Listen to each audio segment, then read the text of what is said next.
So greetings again. We continue our study of the book of Philemon in this second video. In the first video, you remember that I read for you the book of Philemon two times, once from the NRSV and once from the ESV. And so now what I would like to do is I would like to invite you to listen to the book of Philemon at least 3 more times. You can either do this online, for example, with BibleGateway.com, as I mentioned earlier, or you could have a friend read it, or a spouse, or some other family member. They could read it out loud while you listen. If none of those ways are available to you and you really need to read it yourself, then I encourage you to do so, but read it out loud. Don't simply read it, looking, but read it in with your out loud voice so that you can actually hear the words. Okay, and I'd invite you to do it at least 3 times. I'd also invite you to do it with at least one additional translation, if not more. I've used the NRSV and the ESV. You can repeat one of those if you like, or both. Or you could also try, for example, the NIV, the New King James. I'm assuming you don't know Greek. If you knew Greek, you could read it in the original language. If you happen to know another language other than Greek, then I would encourage you to listen to it in that other language. I've been blessed by the Lord to learn a little bit of Spanish, and whenever I study a book, I always listen to the book both in English and Spanish, and that is very, very helpful. Sometimes the non-native language, the not my first language, just helps a person hear something that they didn't hear in their native language because it was just something they've heard so many times before. And so if you happen to know another language, I would encourage you to try to listen to it in another language too. So listen to the book of Philemon out loud at least 3 more times. And the last time that you do this time I do want you to take some notes. And what I'd like you to do is I'd like you to jot down things that just kind of jump out at you.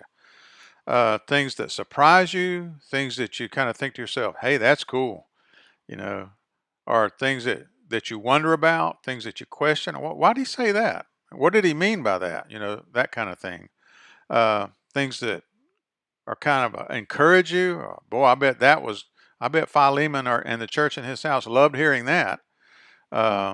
Things that, so anything that jumps out at you for any reason, just kind of jot them down, sort of a brainstorming thing.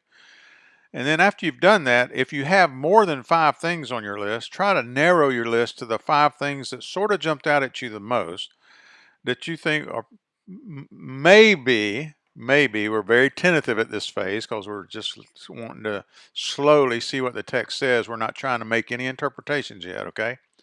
But the 5 things that may have something to do with the central meaning of the letter to Philemon and the church in his house.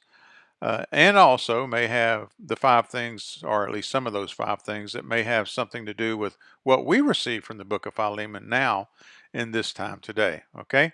So listen to the book at least 3 times more, and hopefully in a different, at least one additional translation, if you know another language in that other language, and then jot down things that jump out at you for whatever reason, and then try to narrow that list down to a list of 5. Okay? Now, just in case some of you who are watching this video and will go through this process, just in case you're wondering, just in case sort of credentials are important to you, I am a pastor. I've been a pastor most of my adult life. I'm 62 now.